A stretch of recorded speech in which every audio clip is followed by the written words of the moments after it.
یہ بات شائستہ نے ایک گہری سانس خارج کر کے کہی، مگر اس بات سے انجان کہ ان کے سارے خواب دھرے کے دھرے ہی رہ جائیں گے۔ ریاض نے جو ہی ٹرنک کھول کر اس سے تھیلا نکالنا چاہا تو اسے حیرت کا جھٹکا لگا تھا، کیونکہ ٹرنک میں تھیلا ہی موجود نہیں تھا۔ اس نے سارے کپڑے باہر نکال کر پھینک دیے، ہر چیز اوتھل پتھل کر دی، مگر اس سے پیسوں کا تھیلا برآمد نہ ہوا۔ ریاض صاحب کہنے لگے کہ شائستہ، میں نے اسی ٹرنک میں وہ سفید تھیلا رکھا تھا، آخر کہاں گیا؟ شائستہ بھی پریشان سی ہو چکی تھی۔ فوراً دونوں میاں بیوی پیسوں کو ڈھونڈنے لگے۔ شائستہ کہنے لگی کہ ہو سکتا ہے آپ نے کہیں اور رکھے ہوں اور اب یاد نہ آ رہا ہو آپ کو، مگر ریاض صاحب کہنے لگے کہ میری یادداشت بالکل ٹھیک ہے، میں نے یہی ٹرنک میں رکھے تھے اور پھر نماز ادا کرنے کے لیے چلا گیا تھا، مگر وہاں پر تو 1 روپیہ بھی موجود نہیں تھا۔ تبھی دماغ پر زور ڈالنے سے ریاض صاحب کے کانوں میں گھنٹیاں سی بجنے لگی۔ وہ فوراً شائستہ سے کہنے لگے کہ ابھی منور اور شریف آئے تھے، کہیں انہوں نے تو وہ پیسے نہیں اٹھا لیے؟ شائستہ نے جب یہ بات سنی تو فوراً جھڑک دیا اور کہنے لگی، جی آپ کیسی باتیں کر رہے ہیں، بھلا وہ ایسے کیسے کر سکتے ہیں؟ ریاض صاحب کہنے لگے کہ جب وہ گھر میں داخل ہوئے تھے تو اس کمرے میں موجود تھے؟ تو شائستہ کہنے لگی کہ نہیں، میں نماز پڑھ رہی تھی، آپ کے آنے سے 1-2 منٹ پہلے ہی میں نماز پڑھ کر اٹھی ہوں۔ جب آئی تو کمرے میں بیٹھے تھے، مجھے دیکھ کر بکھلا سے گئے، پھر کہنے لگے یوں ہی آپ سے ملنے آئے تھے، کھڑے کھڑے ہی مجھ سے سلام دعا کی اور واپس چلے گئے۔ ریاض صاحب کا دماغ تو سن ہو چکا تھا، وہ سر پکڑ کر بیٹھ چکے تھے۔ ہو نہ ہو یہ واردات ان کے بیٹوں نے ہی کی تھی۔ ریاض صاحب فوراً اٹھے اور اپنے بیٹوں کے گھر چلے آئے۔ خوش قسمتی سے ان کے گھر کا دروازہ کھلا ہوا تھا۔ جو ہی دروازہ کھول کر اندر داخل ہوئے تو اندر کا منظر دیکھ کر وہ چونک اٹھے۔ ان کے دونوں بیٹے کمرے میں بیٹھے اسی سفید تھیلے سے پیسے نکال کر گن رہے تھے اور ہنس رہے تھے۔ بڑا بیٹا انور کہہ رہا تھا کہ یہ دیکھ، میں بڑا ہوں اس لیے یہ 1 لاکھ روپیہ میں خود رکھوں گا، جبکہ چھوٹا کہہ رہا تھا کہ ابا کے لیے دونوں بیٹے برابر ہیں، تو اس 1 لاکھ روپے کے بھی 50 ہزار کریں گے۔ ریاض صاحب نے جب یہ منظر دیکھا تو انہیں شدید صدمہ پہنچا۔ بیٹوں نے باپ کو کھڑا دیکھا تو وہ ہڑبڑا کر اٹھ کھڑے ہوئے۔ ریاض صاحب غصے سے آگے بڑھے اور کہنے لگے، کس کی مرضی سے تم لوگ یہ پیسے لے کر آئے ہو؟ آخر کس نے تم لوگوں کو یہ اجازت دی ہے کہ یہ پیسے لے جاؤ؟ دونوں بیٹے پہلے تو بکھلائے، پھر کہنے لگے یہ ہمارے پیسے ہیں اس لیے ہم نے لے لیے ہیں، اس میں آپ کو مسئلہ کیا ہے؟ ریاض صاحب غصے سے آگے بڑھے اور اپنے پیسے اٹھانے لگے، کہنے لگے میری محنت کی کمائی ہے، اپنا سب کچھ تم دونوں پر لٹا چکا ہوں، مگر اب یہ پیسہ بالکل بھی نہیں دوں گا، ان پر میرا اور میری بیوی کا حق ہے۔ مگر دونوں بیٹوں نے فوراً باپ کو دھکا دے دیا اور بولے کہ خبردار، ان پیسوں کا ہاتھ بھی لگایا، یہ تو پیسے ہمارے ہیں، ہمیں ضرورت ہے، ہم آپ کو نہیں دینے والے، آپ کا خرچہ اٹھا تو رہے ہیں۔ انہوں نے دھکا مار کر باپ کو اپنے گھر سے نکال دیا۔ ریاض مارے صدمے اپنے بچوں کا چہرہ دیکھ رہا تھا، کہنے لگا کہ لعنت ہے تم جیسی اولاد پر، کیا کچھ نہیں کیا میں نے تم لوگوں کے لیے، اور تم لوگ اس عمر میں آ کر میرے ساتھ یہ سب کچھ کر رہے ہو، شرم نہیں آتی؟ فوراً بڑا بیٹا انور بولا، جا ابا جا، ساری دنیا ہی اپنی اولاد کا خرچ اٹھاتی ہے، پالتی پوستی ہے، تو نے کون سا کوئی وکھرا کام کیا ہے؟ تجھے تو خوش ہونا چاہیے، تیرے بیٹے ان پیسوں سے کاروبار کریں گے، مگر تو پھر بھی پیسے لینے چلا آیا۔ بیٹوں کی بدتمیزی دیکھ کر ریاض کی آنکھیں مزید کھلی گئی۔ نہ جانے ہماری تربیت میں کہاں کمی رہ گئی جو تم جیسی اولاد ہمارے حصے میں آئی۔ ریاض صاحب خالی ہاتھ واپس گھر آ چکے تھے۔ بیوی نے ان کی حالت دیکھی تو سمجھ گئی کہ ایک بار پھر بیٹوں نے باپ کو ذلیل کر کے گھر سے نکال دیا ہے۔ شائستہ کی آنکھوں سے بے ساختہ آنسو نکلے اور ایک ٹھنڈی سانس خارج کر کے اس نے بائیں جانب بنے ہوئے مکانوں کو دیکھا تھا جو ان دونوں بیٹوں کا تھا، جہاں وہ اپنی بیوی اور بچوں کے ساتھ ہنسی خوشی زندگی گزار رہے تھے۔ دونوں بیٹوں کا کہنا تھا کہ وہ ان پیسوں سے نیا کاروبار شروع کریں گے، مگر ان دونوں نے ادھار ہی اتنا اٹھا رکھا تھا کہ وہ آدھے سے زائد پیسے ادھار میں ہی لگا چکے تھے۔ ریاض صاحب تو اس بات کو دل سے لگائے چارپائی پر لگ چکے تھے، جبکہ شائستہ ان سے کہنے لگی کہ اگر اتنا ہی سوچتے رہو گے تو مریض بن جاؤ گے، میرا بھی تو سوچو، آخر میرا اس دنیا میں تمہارے علاوہ ہے کون؟ 2 بچے پیدا کیے، مشکل وقت میں بھی ان کو گرم ہوا کا جھونکا تک نہیں لگنے دیا، ہر آرام و آسائش کا خیال رکھا، خود بھوکے رہے مگر بچوں کو کبھی بھوکا نہ سونے دیا، یہی سوچتے رہے کہ بچوں کو پڑھا لکھا کر انہیں اب بڑا افسر بنائیں گے تاکہ یہ ساری غربت جھڑ جائے، مگر آج دیکھیں یہ کیا ہو چکا ہے؟ ہم دونوں پھر بھی اکیلے رہ چکے ہیں۔ پرائے گھر کی آئی لڑکیوں نے تو ہمارے بیٹوں کو ہم سے دور کر کے رکھ دیا ہے۔ ریٹائرمنٹ فنڈ ملنے کے باوجود جو پہلے بچے تھوڑا بہت ماں باپ کو خرچہ دے دیا کرتے تھے وہ دینا بھی بند کر دیا۔ جب سارا راشن ختم ہو گیا تو شائستہ ایک روز اپنے بڑے بیٹے کے گھر گئی۔ کیا دیکھا کہ بہو کئی قسم کے پھل کاٹ کر رکھے ہوئے ہیں، خود بھی کھا رہی ہے، اپنے بچوں کو بھی کھلا رہی ہے، اور بچا ہوا فروٹ ملازمہ کو دے کر کہہ رہی ہے یہ لو گھر لے کر چلے جانا، بچوں کو دے دینا۔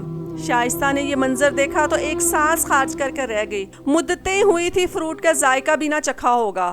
وہ بہو کے پاس آئی تو بیٹا بھی وہیں پر آ گیا۔ کہنے لگے کہ ہمارے گھر کا راشن ختم ہو چکا ہے، اس مہینے تم لوگوں نے پیسے بھی نہیں دیے، اگر راشن نہیں ڈلوانا تو پیسے ہی دے دو، کم سے کم راشن تو ڈلوایا جا سکے۔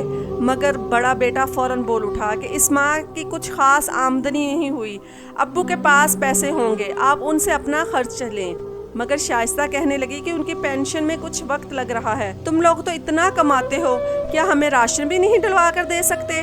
تو بڑا بیٹا فوراً کھڑا ہو کر کہنے لگا امی ایک دفعہ کہہ دیا ہے نا، میرے پاس پیسے نہیں تو نہیں ہے، میں اپنے بال بچوں اور بیوی کے خرچے کے ساتھ ساتھ آپ کا خرچ بھی اٹھاؤں۔ شائستہ کی اچھی خاصی تذلیل ہو چکی تھی، وہ آنکھوں سے آنسو صاف کرتے ہوئے گھر چلی آئی۔ گھر آ کر جب یہ بات ریاض صاحب کو بتائی تو ریاض صاحب سانس خارج کر کے رہ گئے۔ آخر بیوی سے کہنے لگے کیوں نہ اس محلے میں چھوٹی سی دکان بنا لی جائے، روزمرہ کی ضروریات کی چیزیں رکھیں گے، اچھی خاصی کمائی ہو جایا کرے گی، 2 وقت کے کھانے کے پیسے بن گئے تو وہ بھی مجھے بوڑھے اور بوڑھی کے لیے بہت ہوں گے۔ شائستہ خود سوچ میں پڑ گئی اور پھر کہنے لگی کہ پیسوں کی فکر مت کریں، میرے پاس یہ بالیاں اور ایک لاکٹ پڑا ہوا ہے، آپ وہ بیچ کر دکان شروع کریں۔ جب ریاض نے یہ سنا تو کہنے لگا نہیں، میں قرض لے لوں گا، تمہاری یہ سونے کی بالیاں اور لاکٹ ہرگز نہیں بیچوں گا۔ مگر شائستہ نے ریاض صاحب کے ہاتھ پر بالیاں اور سونے کا لاکٹ رکھ دیا اور کہنے لگی کہ میں تو اب بوڑھی ہو چکی ہوں، بیٹے بہو اپنے گھر والے ہیں، مجھے ان سب کی کیا ضرورت ہے۔ ریاض صاحب پہلے تو منع کرتے رہے مگر پھر اپنی بیوی کی بات مان کر وہ بیچنے چلے گئے اور یہ چیزیں بیچ کر آئے اور محلے میں ایک دکان بنا لی۔ محلے والے ریاض صاحب کی بہت عزت کرتے تھے۔ جب خبر ملی کہ ریاض صاحب نے محلے میں دکان بنائی ہے تو وہ ان سے ہی سامان لینے لگے، یوں ان کی آمدنی بھی اچھی ہونے لگی اور وہ اپنی بیوی کے ساتھ اچھا گزر بسر کرنے لگے۔ ان کی بیوی بھی بہت خوش تھی۔ ریاض صاحب کہنے لگے کہ اگر میری اچھی کمائی ہوگی تو سال کے اندر ہی تجھے پیسے جوڑ کر ایک بار پھر سے بالیاں بنا کر دوں گا۔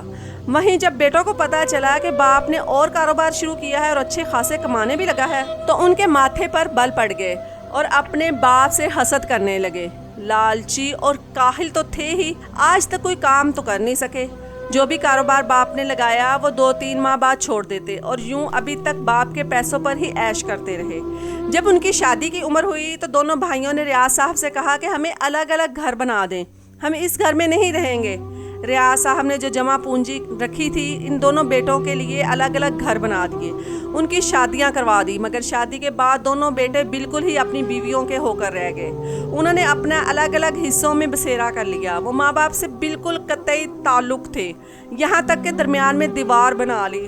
اور اب جب ریٹائرمنٹ کے پیسے بھی ختم ہو گئے اور گھر میں راشن بھی ختم ہونے لگا تو دونوں بیٹے منہ اٹھائے باپ کی دکان پر چلے آئے۔ بیٹوں کو دکان پر دیکھا تو چہرے پر ایک مسرت سی دوڑی کہ ہو سکتا ہے کہ بیٹے باپ کی کامیابی دیکھنے کچھ میٹھے بول بولنے آ گئے، مگر ایسا کچھ نہ ہوا۔ بیٹے آئے، انہوں نے گھر کا سودا سیلف لیا اور بغیر پیسے دیے وہاں سے چلے گئے۔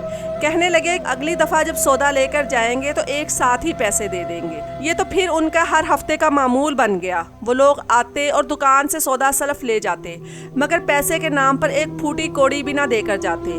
ریاض صاحب پہلے تو خاموش رہے مگر جب تیسری بار بیٹے دکان سے سودا سلف لینے آئے تو سودا دینے سے پہلے ریاض صاحب کہنے لگے کہ مجھے پہلے پیسے دو، 2 دفعہ کے پیسے، پھر میں تم لوگوں کو سودا دوں گا۔ میں نے دکان میں مزید سودا ڈالنا ہوتا ہے، سامان سارا ختم ہو رہا ہے، تم لوگ پیسے دو گے تو میں آج نیا سودا لے کر آؤں گا۔ اس وقت وہاں پر محلے کے 2-3 اور شخص بھی موجود تھے۔ ریاض صاحب کے دونوں بیٹے کہنے لگے کہ چچا جی آپ نے دیکھ لیا، باپ ایسے ہوتے ہیں کیا؟ صحیح ہے، ہمارے باپ نے دکان بنا لی ہے مگر دیکھے تو صحیح اپنے ہی بیٹوں سے سودے کے پیسے مانگ رہے ہیں، کیا آپ بھی اپنے بیٹوں کے ساتھ ایسا کرتے ہیں؟ وہ شخص فوراً کہنے لگا نہیں، ہمارے گھر میں تو ایسا کچھ بھی نہیں ہوتا، ہم نے تو کبھی بیٹوں سے پیسے ہی نہیں لیے،